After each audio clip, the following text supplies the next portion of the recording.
తెలంగాణ రాష్ట్ర ప్రజలందరికీ నమస్కారం.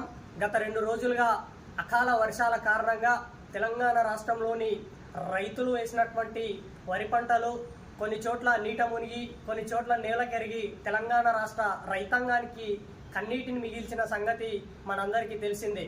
ఎద్దేడ్చిన వ్యవసాయం రైతేడ్చిన రాజ్యం బాగుపడదంటాం. ఈ రోజుకి పంటలు కోతలు ప్రారంభమైనప్పటికీ తెలంగాణ రాష్ట్ర వ్యాప్తంగా పూర్తి స్థాయిలో ఐకేపీ సెంటర్లను ఏర్పాటు చేయకపోవడం అనేది సిగ్గుచేటు. దీన్ని బట్టి తెలంగాణ రాష్ట్ర ప్రభుత్వానికి రైతులపై ఉన్న శ్రద్ధ ఏమిటో మనందరికి కూడా కనిపిస్తూ ఉంది.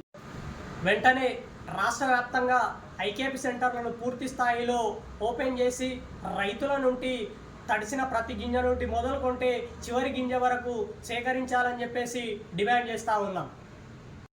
అట్లాగే తెలంగాణ అసెంబ్లీ ఎన్నికల కంటే ముందు కాంగ్రెస్ పార్టీ నాయకులు మరియు పిసిసి అధ్యక్షుడి హోదాలో ప్రస్తుత ముఖ్యమంత్రి రేవంత్ రెడ్డి గారు ఊరూరు ఇల్లు తిరిగి తెలంగాణ రాష్ట్ర రైతాంగానికి వరి పంటకు మద్దతు ధరకు అదనంగా 500 రూపాయలు క్వింటాలకు బోనస్గా ఇచ్చి వరి ధాన్యాన్ని సేకరిస్తామని చెప్పడం జరిగింది. ఇప్పుడు రైతులు అదనంగా 500 రూపాయలు ఇవ్వాలని డిమాండ్ చేస్తూ ఉంటే వచ్చే ఖరీఫ్ పంట నుండి 500 రూపాయలు బోనస్గా ఇస్తామని చెప్పడం తెలంగాణ రాష్ట్ర రైతాంగాన్ని మోసగించినట్టే అని చెప్పేసి ఈ సందర్భంగా తెలియజేస్తూ వెంటనే ఈ పంట నుంచే తెలంగాణ రాష్ట్ర రైతాంగానికి 500 రూపాయలు బోనస్గా ఇచ్చి వరి ధాన్యాన్ని సేకరించాలని చెప్పేసి డిమాండ్ చేస్తారు.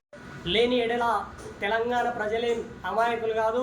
తప్పకుండా రాబోయే పార్లమెంట్ ఎన్నికల్లో ఈ కాంగ్రెస్ పార్టీకి కాంగ్రెస్ ప్రభుత్వానికి కర్రుగాల్చి వాత పెడతారు, సరైన బుద్ధి చెప్తారని సందర్భంగా తెలియజేస్తా ఉన్నాను.